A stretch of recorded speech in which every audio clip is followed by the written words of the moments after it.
Alors, aujourd'hui, on va s'intéresser à une vision du salut chrétien qui sort un peu des sentiers battus. C'est ce qu'on appelle l'évangile de l'eau et du sang, tel qu'il est présenté par le révérend Paul C. Jung. On va explorer ensemble les arguments au cœur de cette pensée. Tout part d'une question, finalement assez simple, mais super profonde. Comment une personne est-elle sauvée? C'est vraiment sur cette interrogation fondamentale que tout l'argumentaire va se construire. Pour énormément de chrétiens, la réponse est évidente. Elle se trouve sur la croix. La foi dans le sang versé par Jésus, c'est ça qui est vu comme la clé du salut, le socle même de la rédemption. Sauf que, pour l'auteur de notre source, cette vision est incomplète.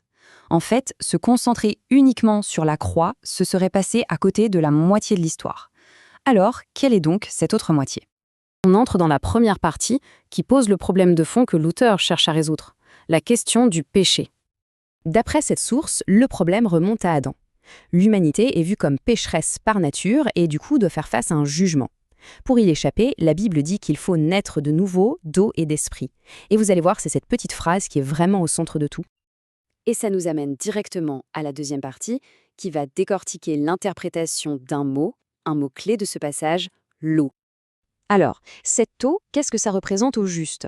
Eh bien, selon l'auteur, il ne s'agit pas du tout d'un simple symbole.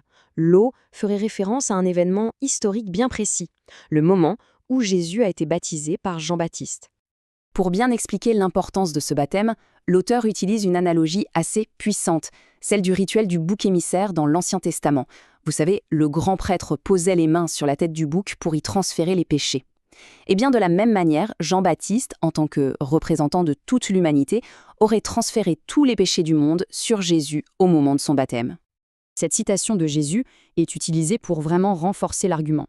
L'idée, c'est que l'expression « accomplir tout ce qui est juste », ce n'est pas juste une formalité. Non, ce serait l'acte même par lequel Jésus a légitimement pris sur lui les péchés de tout le monde. Ok, voyons maintenant dans cette troisième partie comment les deux éléments, le baptême et la croix, s'articulent ensemble dans cette doctrine. Et là, on arrive au point crucial. Le salut est présenté comme un processus en deux étapes, indissociables. D'abord, le baptême, l'eau, où les péchés sont transférés sur Jésus.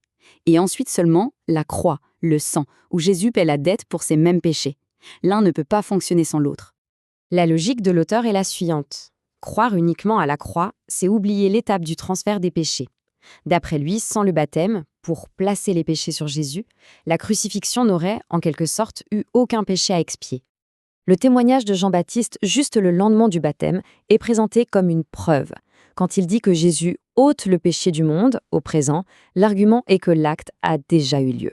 La croix devient alors la conséquence logique, le paiement pour un péché qui a déjà été pris. Bon, la question qu'on peut se poser, c'est si cet évangile est si fondamental, pourquoi est-il si peu connu? La quatrième partie nous donne l'explication historique de l'auteur. Alors, voici la chronologie qu'il propose. Au début, à l'époque des apôtres, cet évangile complet était prêché. Mais, après 313, quand le christianisme devient une religion d'État, la doctrine aurait été simplifiée, pour des raisons politiques. Le credo des apôtres aurait alors pris le dessus, et l'évangile originel aurait peu à peu disparu. La conséquence de tout ça, toujours selon cette perspective, c'est que la version simplifiée, celle centrée uniquement sur la croix, est devenue la norme.